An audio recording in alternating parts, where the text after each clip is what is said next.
escribiendo. Acá como introducción, ¿no? Ya, entonces, ¿qué podemos definir qué es la mecánica de fluidos? ¿No es cierto? Simplemente la mecánica de fluidos sería el estudio del comportamiento de los fluidos, ¿no es cierto? Entonces, la mecánica de fluidos obviamente viene a ser una parte de la física, ¿no es cierto? Sino que más específica, más especializada, en este caso, hacia el comportamiento de los fluidos, ¿no? Entonces, el comportamiento de los fluidos sería, la mecánica de fluidos sería el estudio del comportamiento de los fluidos, ¿no? Vamos cambiando colores. Ya, entonces podemos subdividir, ¿no es cierto? La mecánica de fluidos, que sería el estudio del comportamiento de los fluidos, podemos subdividir en la hidrostática y la hidrodinámica, ¿no es cierto? Entonces, hidro obviamente significa agua o significa fluidos, y estática sería en reposo, ¿no es cierto? Entonces, ¿cuál sería la definición de la hidrostática? Si estamos diciendo que mecánica de fluidos es el estudio del comportamiento de los fluidos, entonces la hidrostática sería el estudio de los fluidos en reposo.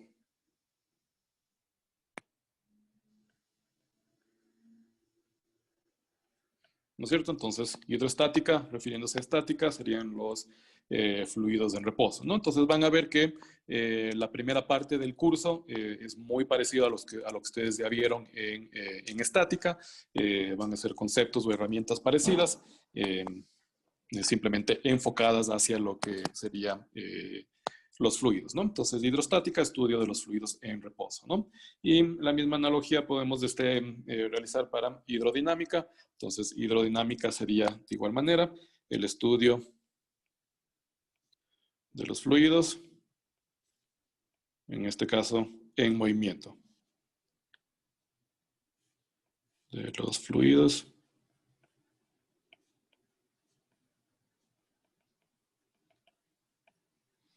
entonces, dinámica, entenderíamos que sería en movimiento, ¿no? Entonces, hidrostática, estudio de los fluidos en reposo, hidrodinámica, el estudio de los fluidos en movimiento. Ya, entonces, si estamos hablando de hidrostática o fluidos que están quietos, que están en reposo, ¿qué se les ocurre a ustedes que sería el parámetro principal que nos va a interesar con respecto a un fluido que está quieto, que está en reposo? ¿Cuál va a ser su parámetro o su propiedad principal que nos interesa en la hidrostática?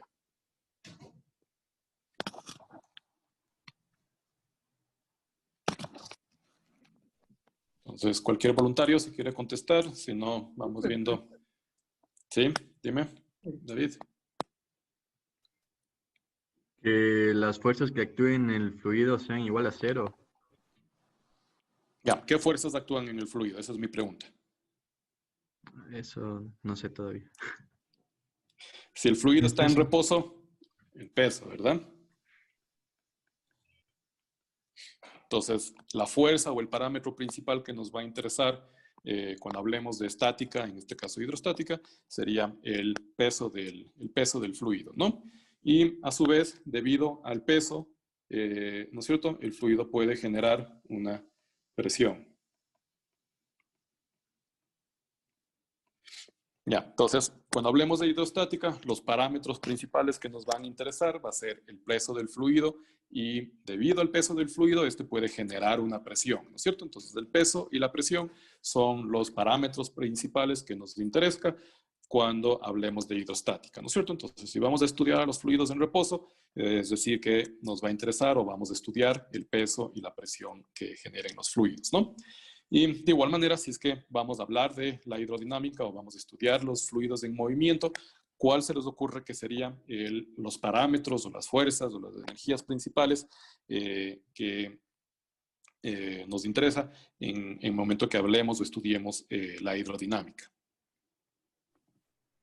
Puede ser la velocidad. ¿No es cierto? Entonces, si es que estamos hablando de movimiento, tiene que haber una velocidad. ¿Ya? Si es que hay velocidad, ¿qué más tiene que haber? Aceleración puede ser. Ya, tal vez dentro de, bueno, la velocidad estaría dentro de la aceleración, ¿no? Tienes que acelerar para conseguir una velocidad. Tal vez puede ser fuerza. Energía. Entonces tendríamos que hablar de energías, Corriente. ¿verdad? Entonces, en este caso podríamos hablar de la energía cinética si queremos hablar de la velocidad, o la energía potencial, ¿no es cierto? Entonces tendríamos que hablar de la conversión de energías, ¿no? Y el último, podremos también hablar de la inercia. Ya, entonces estos serían los parámetros principales cuando hablemos de hidrodinámica, ¿no es cierto?, de fluidos en movimiento. Nos va a interesar la velocidad del fluido, nos va a interesar qué cantidad de energía tiene el fluido, o si es que este tiene inercia o no, ¿no es cierto? Entonces esto sería, ¿no es cierto?, una clasificación, una categorización de la mecánica de fluidos enfocado en la hidrostática o la hidrodinámica, sean estos fluidos en reposo o en movimiento, ¿no?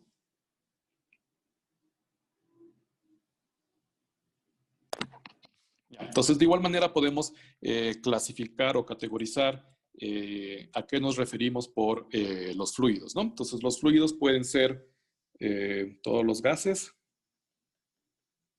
o todos los líquidos, ¿verdad? Entonces, en los fluidos está incluido lo que son gases y lo que son líquidos, ¿no? ¿No es cierto? De los tres estados serían gases, líquidos y sólidos. Entonces, obviamente, un sólido no sería un fluido, pero los gases y los líquidos sí son fluidos, ¿no? Entonces, obviamente, si es que queremos hablar de los gases, ¿no es cierto? Entonces, tal vez aquí con un asterisco. Si es que queremos hablar de los gases, ¿no es cierto?, como fluidos, tendríamos que también enfocarnos hacia la ley de los gases ideales, ¿no? Entonces, por lo general en este curso, el enfoque es más hacia los líquidos, pero sin embargo no olvidar que los gases siguen siendo parte de los fluidos. Entonces, dentro de la mecánica de fluidos también se incluye los gases, ¿no? Sin embargo, para nosotros en este curso el alcance va a ser un poco más enfocado hacia los líquidos. Vamos a hablar un par de veces de los gases, sí hablamos de ello, pero no va a ser nuestro enfoque, ¿no? Entonces, principalmente hacia los líquidos, pero sin olvidar que podemos tener gases o líquidos, ¿no? Entonces, una breve definición, una breve comparación de qué serían lo que entendemos por gases o líquidos, ¿no es cierto? Entonces, ¿cómo podemos distinguir de un gas de un líquido? Entonces, la diferencia principal sería el comportamiento de que los gases pueden expandirse, ¿no es cierto? Se expanden,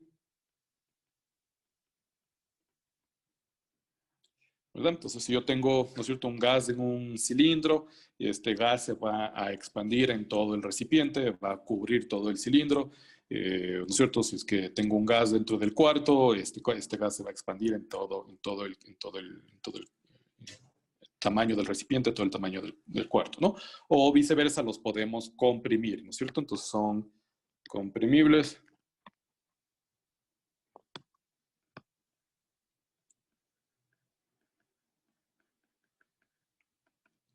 Es decir, que ejerciendo una gran presión, podemos nosotros disminuir el volumen de un gas y comprimirlo a un envase, un recipiente mucho más pequeño que su volumen real o su volumen físico, ¿no?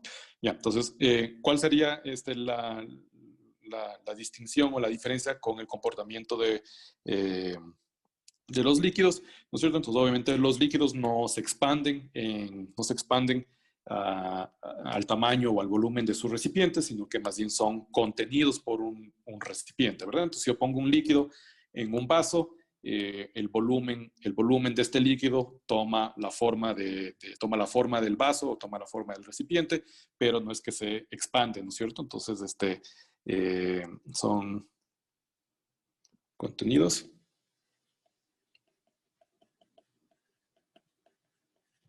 ¿No es cierto? Entonces los líquidos van a ser contenidos en su envase, y lo opuesto de comprimibles serían incomprensibles.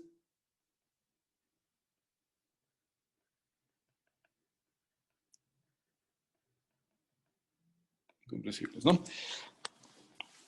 Entonces, esta va a ser de igual manera la diferencia principal o la diferencia más evidente entre los gases y los líquidos. Entonces, si a un líquido yo le someto a una gran presión a un líquido, muy difícilmente cambia de volumen, ¿no es cierto? Yo no lo puedo comprimir a un volumen menor que su volumen real, ¿no es cierto? Entonces eso significa que los líquidos son incomprensibles, ¿no es cierto? De que no se los puede comprimir, ¿no? No que no se los puede comprender, sino que no se los puede comprimir.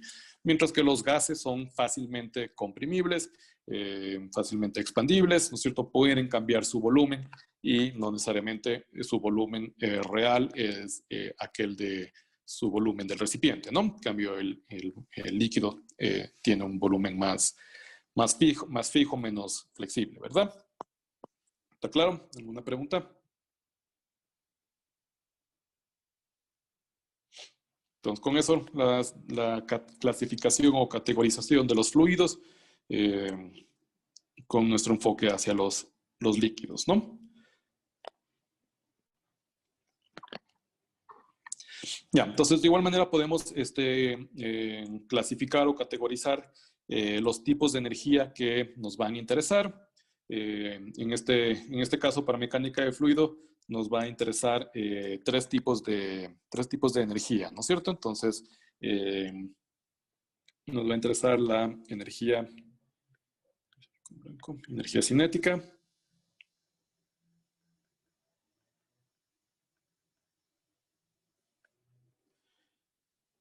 la energía potencial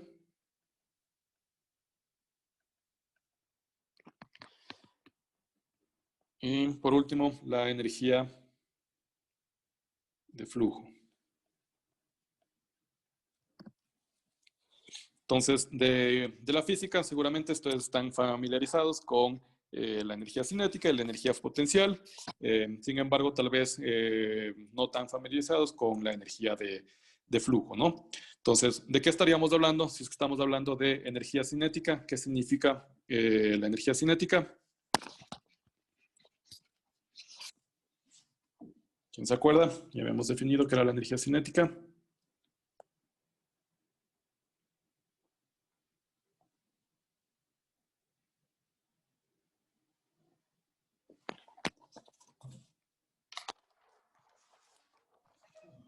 ¿No hace referencia al movimiento? ¿Ya? Y si tienes movimiento, ¿qué tienes? Velocidad. Velocidad. Una aceleración, una velocidad. Velocidad, ¿verdad? Entonces podemos cuantificar la energía cinética si es que conocemos la velocidad o dependiendo cuánta velocidad tenemos, podemos cuantificar la energía cinética, ¿no? Mira, si hablamos de energía potencial, ¿de qué estamos hablando? ¿Qué tenemos que tener para tener energía potencial?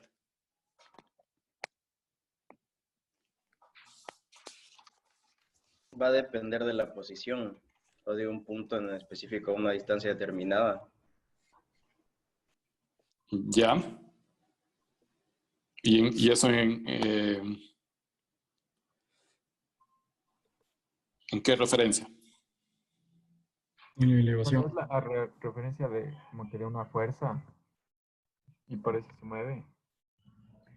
Entonces tenemos que tener una altura, ¿verdad? Entonces para tener una altura estamos hablando de una elevación, ¿no? Entonces si yo sostengo una pelota a 2 metros de altura, esa pelota tiene una energía potencial, ¿no es cierto?, equivalente a esos 2 metros de altura. O esos 2 metros de altura se pueden convertir, ¿no es cierto?, en energía cinética. Si yo suelto la pelota y la pelota cae hasta el suelo, va a caer, ¿no es cierto?, con una velocidad. Entonces esa energía potencial, es decir, esos 2 metros de elevación, se convierten ahora en un movimiento, en una velocidad, es decir, en una energía cinética, ¿no? Ya, entonces, velocidad, energía cinética, elevación, energía potencial, y como les decía, tal vez el que no estén muy familiarizados, la energía de flujo, más bien hace referencia a la presión. ¿No es cierto? Entonces, a la presión del sistema o a la presión de la tubería, ¿no es cierto? Eso significa una energía de flujo, ¿no? Entonces, como sabemos, el principio de conservación de energía, sabemos que la energía no puede ser ni creada ni destruida, solo transformada, ¿verdad?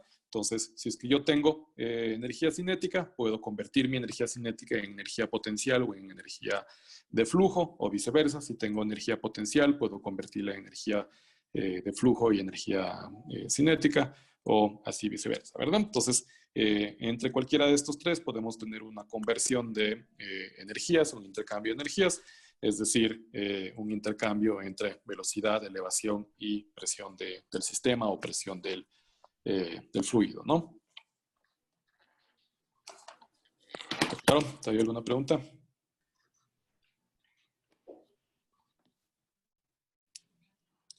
Ya, entonces, un par de ejemplos, un par de ideas de dónde se les ocurre a ustedes que en la vida real podemos ver aplicaciones de la mecánica de fluidos o sistemas sistemas de fluidos, ¿no es cierto?, en su hogar, en edificios, en vehículos, en productos comerciales, ¿no es cierto?, en maquinaria de construcción. Entonces, ¿dónde se les ocurre a ustedes que podemos ver la aplicación de estos conceptos de mecánica de fluidos? Entonces, ahí tienen un par de ayudas. Las Sí, bombas dime. de agua. Hablo. Ya, una bomba de agua. ¿Qué más? En los riegos de un sembrío puede ser. Ya, un sistema de riego también. En los surtidores de las gasolineras. Ya, entonces las mangueras y surtidores de las gasolineras. Ya. ¿Quién más? En un oleoducto. Un oleoducto también. Ahí podemos ver.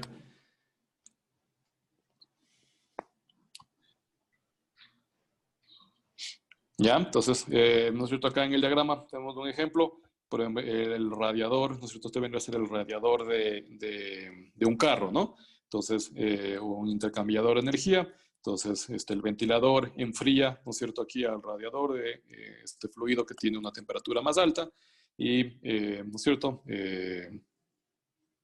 pasa a través de este sistema. De igual manera, donde podemos tener el sistema de aire acondicionado. Entonces, de igual manera, un tipo de radiador donde el fluido que viene más frío se va calentando y nuevamente empieza el mismo circuito, ¿no? Entonces, simplemente tendríamos un intercambio de temperaturas, un intercambio de calor.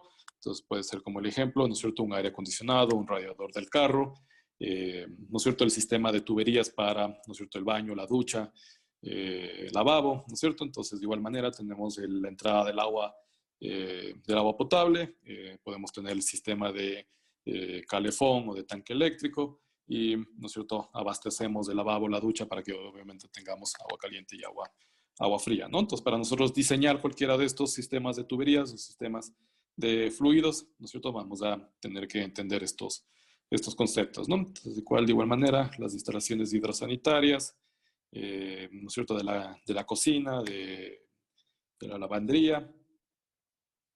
De igual manera, otros ejemplos, ya hablamos, ¿no es cierto?, ya mencionaron también una bomba de agua, ¿no es cierto? Entonces, aplica conceptos de mecánica de fluidos para ¿no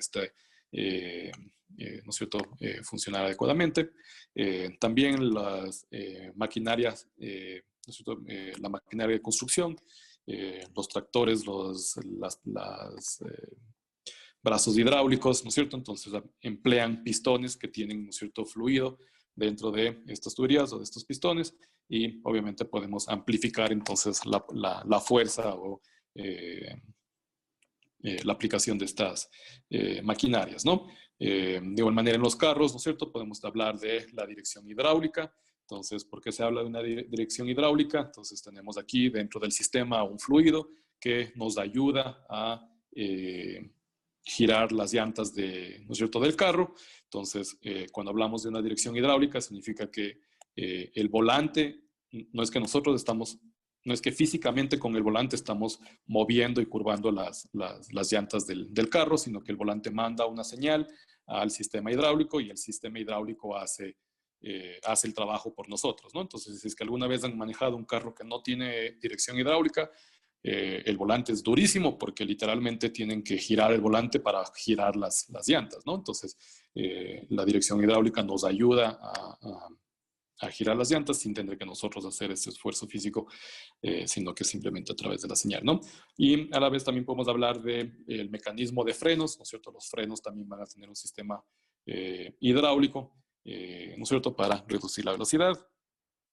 Y por último, otros ejemplos, ¿no es cierto?, como las pistolas de agua o distintos juguetes en los que podamos también tener esta aplicación de mecánica de fluidos, ¿no?